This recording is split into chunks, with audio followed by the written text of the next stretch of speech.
Viewers, আজকের যে important notification এটার মাধ্যমে কিন্তু তোমরা যারা অনগোয়িং রিক্রুটমেন্ট প্রসেসের মধ্যে আছো, সেটা ডাব্লিউবিপি হতে পারে, পিএসসি মিসেলেনিয়াস বা ক্লার্কশিপ যেটা 23 সালের, বা ডাব্লিউবিসিএস 23-এর গ্রুপ ডি, বা ডাব্লিউবিসিএস 24-এর পিলি, বা পরবর্তী ক্ষেত্রে WBP SLST group C group D স্কুলের ক্ষেত্রে তারা কিন্তু বুঝতে পারবে কোন পদ্ধতিতে 7% না 17% হতে চলেছে। তোমরা নিজেরাই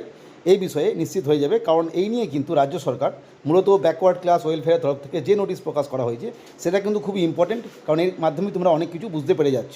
মূলত 11টা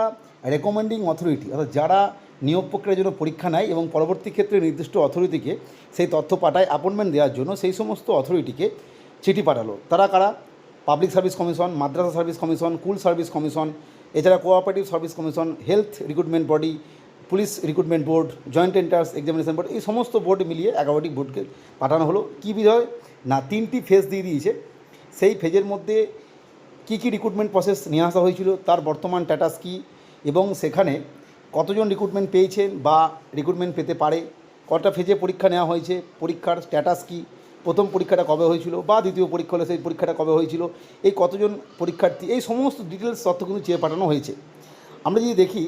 যে সেই বিখ্যাত রায় যেখানে বলে দেওয়া হয়েছিল 11 সালের পরে ওবিসি বাতিল, তার আগে যে রিক্রুটমেন্ট প্রসেসগুলো নিয়ে আসা হয়েছিল, বহু পূর্বে নয়, তার আগে যেগুলো ছিল বর্তমান সময়ে চলছে, যার নিয়োগ প্রক্রিয়া হয়তো এই পরবর্তী সময়ে শেষ হয়েছে এরপরে, বা শেষ হয়নি বা বর্তমানে অনগোয়িং রয়েছে, সেক্ষেত্রে তার ডিটেলস যেভাবে বললাম আর কি, কতজন পরীক্ষার্থী, কবে নোটিফিকেশান এসেছিল, কবে ফর্ম এন্ট্রি হয়েছিল, কবে প্রথম পরীক্ষা বা পরবর্তী ক্ষেত্রে ইন্টারভিউ বা সেকেন্ড ফেজ বা মেন পরীক্ষা, এই সমস্ত বিষয়গুলো হয়েছিল দিতে হবে।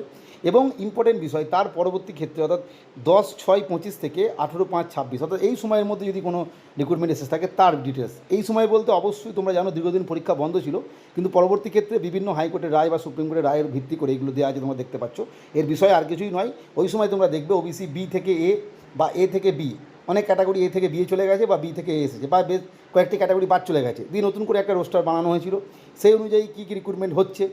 তার স্ট্যাটাস কী, এই সমস্ত তথ্য। এবং শেষে একদম লাস্ট 18/5/26, অর্থাৎ যেখানে 7% নিয়ে নতুন করে শুরু হলো নতুন 100% রোস্টার অনুযায়ী, সেই অনুযায়ী কী কী রিক্রুটমেন্ট চলছে। ফলে এই জায়গায় তোমরা যদি দেখো, তাহলে তোমরা একটা জিনিস নিশ্চিত হয়ে যাচ্ছ বা আশা রাখতে পারো 100%, যে 22/5/24-এর আগে যে নোটিফিকেশানগুলো এসেছিলো, মানে এটা হতে পারে ডাব্লিউবিপি, এটা হতে পারে ডাব্লিউবিসিএস গ্রুপ ডি মানে 23-এর, এছাড়া পিএসসি মিসেলেনিয়াস এবং ক্লার্কশিপ যার মেন রেজাল্ট বেরোবে, এগুলোর ক্ষেত্রে কিন্তু পুরনো পদ্ধতি অনুযায়ী হওয়ারই কথা বা হবে, কারণ সেটাই আশা করা যাচ্ছে, কারণ যেহেতু এখানে এই বিষয়ে উল্লেখ করা হয়েছে, যদিও এটা এই মুহূর্তে তথ্য চেয়ে পাঠানো হয়েছে, কিন্তু তোমরা আশা রাখতেই পারো যেহেতু ফেজগুলো উল্লেখ করা হয়েছে এবং সরকার পক্ষ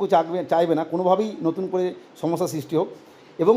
তার পরবর্তী ক্ষেত্রে কি হয় সেটা এখন চিন্তার বিষয়। ফলে সেগুলো এসএলএসটি হতে পারে, সেটা গ্রুপ সি গ্রুপ ডি হতে পারে, এই বিষয়গুলো। যাই হোক, এটা তোমরা দেখতে পাচ্ছ খুব শীঘ্রই, হয়তো আগামী 10 থেকে 12 দিনের মধ্যে এই নিয়ে ডিটেলস নোটিফিকেশান এসে যাবে সমস্ত রেকমেন্ডিং অথরিটির তরফ থেকে।